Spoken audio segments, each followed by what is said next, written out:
fait, tout est parti d'une rencontre avec des physiciens du CEA qui nous ont présenté quelques-uns de leurs axes de recherche. Et l'un d'entre eux visait à détecter des molécules grâce à des poutres vibrantes. Nous avons cherché à en savoir un peu plus à ce sujet. Nous avons trouvé un article, dont voici un extrait. Que peut-on y voir? La poutre est analogue à une corde de guitare. Elle vibre à des fréquences très élevées, elle est de taille micrométrique et elle est en silicium, voire en diamant. Mais à tous ces points, on fait l'objet de questions. Pourquoi le fait d'accrocher une masse à une poutre modifie la fréquence propre de vibration de la poutre? Pourquoi utiliser des tailles micrométriques? Pourquoi travailler aux fréquences? Pourquoi utiliser du silicium, voire du diamant? C'est le travail que nous présentons ici. Pour répondre à toutes ces questions, nous avons suivi les indications mentionnées dans l'article, à savoir que la poutre se comporte comme une corde de guitare et elle peut vibrer sous l'action d'un champ électromagnétique. Nous avons donc placé une corde dans un champ magnétique et nous l'avons fait traverser par un courant sinusoïdal. La corde subit donc la force de Laplace qui la fait se soulever et s'abaisser à la même fréquence que celle imposée par le générateur. Nous avons donc ici, contrairement à ce qui se passe lorsque je tape la corde, un dispositif qui permet à la corde de vibrer selon un seul décimal propre et non tous ces mondes en même temps. Ce qui, nous le verrons, est très important pour nos expériences. Maintenant, si je place une petite passe sur la corde, celle-ci s'arrête de vibrer. Nous devons donc chercher la nouvelle fréquence de résonance plus faible, conformément à ce qui est écrit dans l'article. Et si je remplace cette masse par une masse plus lourde, si je remplace cette masse par une masse plus lourde, on devra à nouveau diminuer la fréquence, et ainsi de suite. Nous obtenons donc une fréquence de résonance en fonction de la masse selon cette courbe.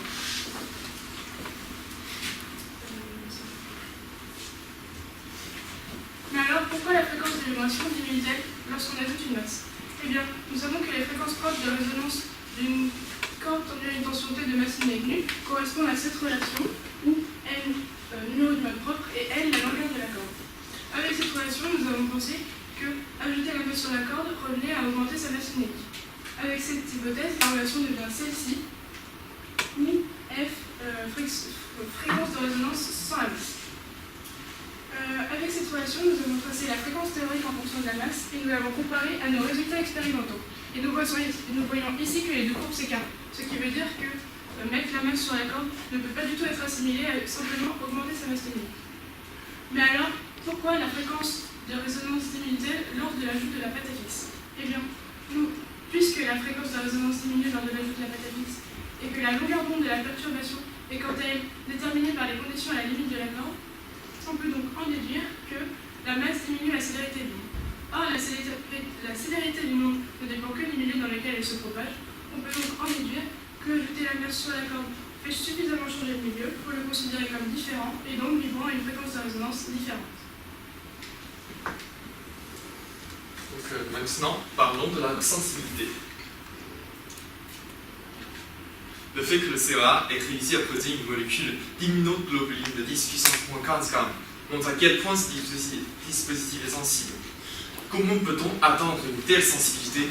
Autrement dit, de quoi dépend la sensibilité d'un tel dispositif? Pour répondre à ces questions, nous devons faire varier les paramètres les uns après les autres.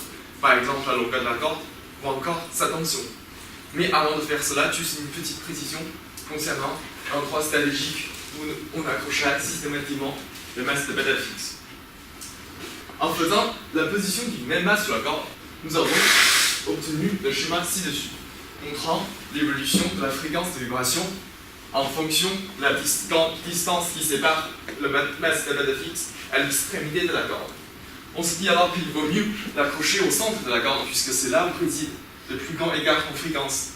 Mais non, quand cela représente un ventre de vibration, la masse appuie dessus, puis il y aura aussi plus de mal à vibrer, donc avec une amplitude inférieure. Mais nous ne devons pas l'accrocher au niveau d'un écart. Cela va encourager la corde à vibrer selon une de ses harmoniques supérieures. Nous avons enfin décidé de l'accrocher entre les nœuds représentant le troisième et le quatrième harmonique, donc ici. Maintenant que nous sommes prêts, voyons comment vibre la corde lorsqu'on accroche une masse dessus et que l'on fait varier cette masse. Donc voici les résultats obtenus. On a tracé la fréquence de vibration en fonction de la masse pour différentes longueurs de corde. Et puisque la sensibilité d'une corde représente sa capacité à vibrer selon une fréquence différente lors de l'ajout d'une masse, on peut définir la sensibilité comme le rapport de la variation de fréquence sur la variation de masse. Prenons n'importe quelle masse donnée, On constate alors que la sensibilité représentée par la forme de la courbe pour cette masse est d'autant plus élevée que la corde est petite, et cet effet est largement accentué pour les faibles masses. On peut d'ailleurs évaluer la sensibilité maximale de chaque corde, ce qui correspond à la pente pour une masse faible. On a alors pu tracer le graphique suivant représentant l'évolution de la sensibilité en fonction de la longueur de la corde. Et bien ce graphique est particulièrement intéressant car on s'est alors amusé à l'utiliser pour pouvoir déterminer par extrapolation la longueur que devrait avoir la corde pour pouvoir détecter une masse d'immunoglobuline de 10 puissance moins 15 grammes. Eh bien, si on considère que 1 Hz de variation permet de détecter une masse de 10 puissance moins 15 grammes, cela pourrait, selon la modélisation de la courbe, être réalisé par une corde d'environ 200 micromètres. Et ce qui est incroyable, c'est que cela correspond aux dimensions du système vibrant utilisé par le CEA pour parvenir à faire ces mesures.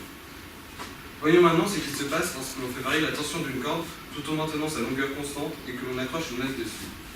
On a alors pu tracer le graphique suivant, présentant la fréquence en fonction de la masse pour différentes tensions d'une corde de 35 cm. On peut voir que plus la tension est grande, plus la sensibilité l'est aussi, et que cet effet est lui aussi accentué pour les faibles masses. On a alors pu tracer le graphique suivant en représentant l'évolution de la sensibilité en fonction de la tension.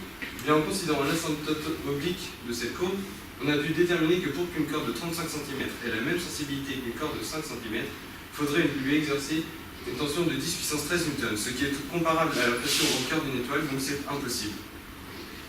Pour terminer cette étude sur la sensibilité, nous sommes posé la question suivante. Que ce soit en diminuant la longueur ou en augmentant la tension, nous augmentons la fréquence de vibration propre à vide de la corde. Est-ce que le paramètre influent ne serait pas la fréquence de vibration propre à vide de cette corde?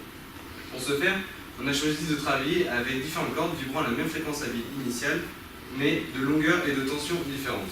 Et bien les résultats nous montrent clairement que ce soit en diminuant la longueur et en diminuant la tension, qui elle, lorsqu'elle est augmentée, est censée augmenter la sensibilité augmente quand même. On peut donc en déduire que le paramètre influent principal est la longueur de la corde.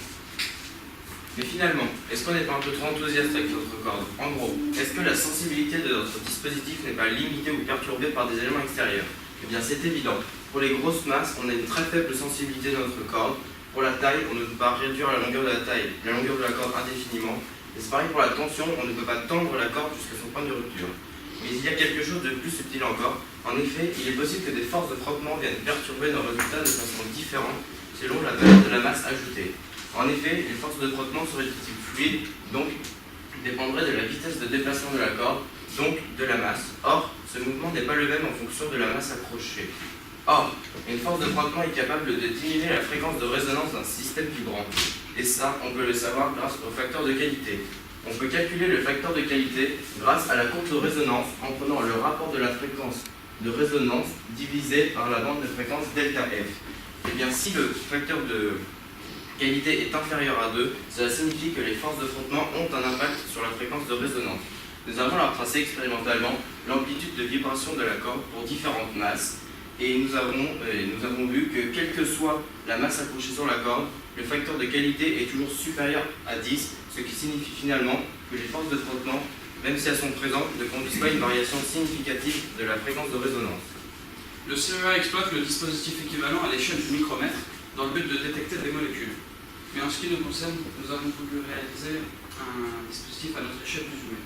Cependant, la première chose que nous nous sommes dites, c'est qu'il serait préférable, et ce quelle que soit l'application, que la recherche de la fréquence propre de vibration de la corde se fasse de manière automatique. Et pour cela, comme on peut le voir sur la photo, ce n'est plus un générateur qui fournit le courant dans la corde, mais une carte Arduino qui s'en occupe. Cependant, l'intensité de ce courant étant très faible, on envoie d'abord ce courant à l'intérieur d'un amplificateur qui après envoie le courant dans la corde. Nous avons également disposé un microphone sous la table d'Arduino. Il ne nous manquait plus qu'à créer le code capable de trouver la fréquence propre de vibration de la corde et à même de trouver la fréquence de résonance une fois la masse de pâte à fixe accrochée dessus. Le programme fonctionne ainsi. On envoie un courant dont on connaît la fréquence dans la corde. En parallèle, le microphone mesure l'intensité sonore du milieu et envoie cette information à la carte Arduino. Tant que cette amplitude n'a pas un seuil que nous avons fixé, il fait décroître cette fréquence à raison de 1 Hz toutes les 10 secondes. Dans le cas contraire, la fréquence se stabilise et on entre dans la seconde phase du programme. Lorsqu'on accroche une masse de pâte à fixe, la corde s'arrête de vibrer et on retourne dans la première phase du programme. Bon, en vérité, on s'est aperçu que le signal émis par la carte Arduino était un signal carré. et on souhaite travailler avec une seule harmonie. Or, un signal carré en envoie plusieurs. Nous avons donc filtré ce signal à l'aide d'un filtre passe-bas composé d'une résistance et d'un condensé. Et bien maintenant, voyons cette expérience en vidéo.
Quelles applications pouvons-nous lui trouver?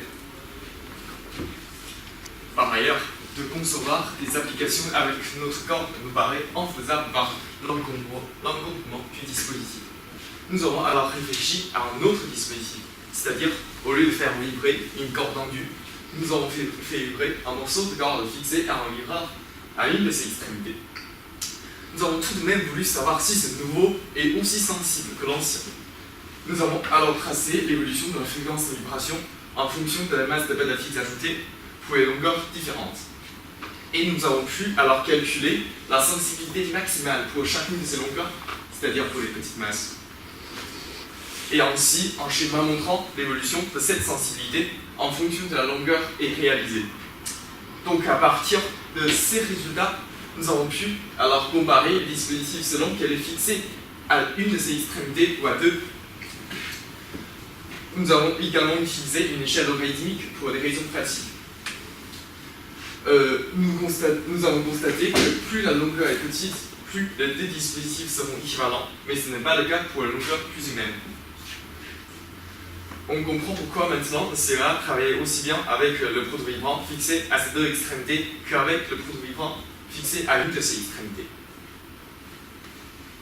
Eh bien, maintenant que nous savons que nous pouvons travailler avec des poutres vibrantes extrêmement sensibles, nous avons tenté de les exploiter. Pour cela, nous avons pensé à la mesure de la viscosité. Nous nous sommes dit qu'en plongeant une lame vibrante dans une huile, il devrait être possible d'en mesurer sa viscosité. Tout du moins, si la viscosité de cette huile est modifiée suite à une variation de la température, notre dispositif devrait être capable de l'observer. C'est ce que nous avons fait. Nous avons plongé une lame vibrante dans une huile dont nous avons fait varier la température de 10 à 90 degrés.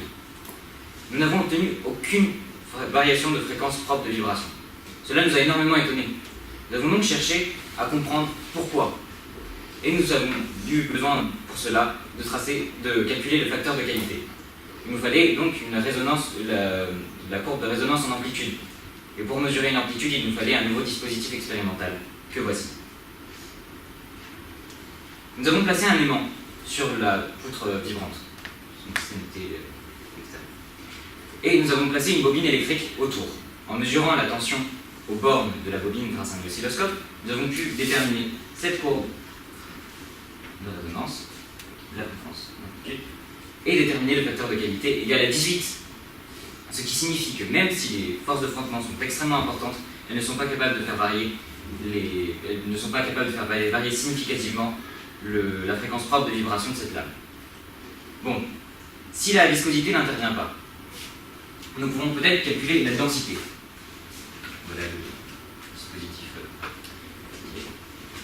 Nous pouvons peut-être calculer la densité. Et pour cela, nous avons repris exactement ce même dispositif, mais nous l'avons appliqué à différents liquides. De l'eau, de l'huile, du cyclohexane et de l'eau saturée en sel. Les premiers résultats semblent concluants, puisque nous obtenons bien une variation de fréquence entre ces deux liquides, que sont le cyclohexane et l'eau salée. Malheureusement, ce dispositif n'a conduit qu'à une variation de 7 Hz, ce qui reste relativement faible. Mais ce dispositif peut encore être amélioré. On peut réduire la taille de la longueur de la poutre, de la lame, et on peut accroître sa rigidité. Bon, qu'est-ce que nous avons essayé de faire? Nous avons donc pris un morceau de corde de guitare que nous avons plongé dans un liquide, que nous avons fait vibrer avec un vibreur, et nous avons mis un faisceau laser que nous avons fait traverser la bourse du tronçon de corde, et derrière nous avons placé une photorésistance. Celle-ci mesurant l'intensité du signal lumineux qui est modulé par le passage de notre petit morceau de corde de guitare, nous avons pu mesurer plus précisément la fréquence de vibration. Ce que vous pouvez voir ici. Et là, l'analyse de Fourier. Bon, ce dispositif est légèrement plus performant, puisque nous observons une variation cette fois-ci de 10 Hz. Malheureusement, on peut encore l'exploiter et aller un peu plus loin, chercher avec une rigidité encore plus grande, ou encore réduire la longueur un peu. Au CEA, les poutres vont jusqu'au micromètre. Grâce à leur très petite taille, leur gamme de fréquence se situe entre 3 kHz et 300 GHz. Le moindre atome est donc capable de faire varier la fréquence de manière notable. On est donc en présence de dispositifs vraiment très performants. De tels systèmes pourraient être utilisés pour détecter des composés chimiques dans l'air, dans divers domaines. Par exemple, dans le domaine militaire, on pourrait s'en servir pour détecter des explosifs ou même des armes chimiques et biologiques. On pourrait également s'en servir pour détecter des composés toxiques tels que de la drogue. Mais une exploitation dans le domaine médical est également envisageable. En effet, certaines maladies telles que le cancer possèdent des marqueurs chimiques dans le souffle du patient qu'on pourrait déceler grâce à de tels dispositifs. Mais le choix des matériaux est important. On cherche en effet à utiliser des matériaux avec des caractéristiques mécaniques telles qu'une vibration à fréquence élevée et précise, et aussi électrique. On cherche en effet à faire vibrer des matériaux piézoélectriques dont un courant permettrait de mettre en évidence la vibration. À travers ce projet, nous avons pu cerner le phénomène physique qui explique la variation de fréquence de vibration d'une corde en fonction de la masse. Nous avons également compris, grâce à l'exploitation de nos mesures, les choix qui sont faits au CEA pour réaliser ces véritables microdétecteurs. Le champ des applications semble extrêmement large, à condition toutefois d'être capable de les miniaturiser, ce qui pour nous reste assez délicat, mais cela ne nous a pas empêché à prendre beaucoup de plaisir à rentrer dans les détails, à comprendre le fonctionnement d'un même, ou encore à imaginer des applications réalisables à notre échelle. Nous comptons d'ailleurs poursuivre dans ce sens. En effet, lors de nos mesures de variation de fréquence pour des liquides de densité différents, nous travaillons avec une lame que nous pouvions modifier, telle que la rigidité ou ses dimensions, de telle sorte à rendre notre dispositif plus sensible, conformément à ce que toutes nos études ont montré. Merci de votre attention.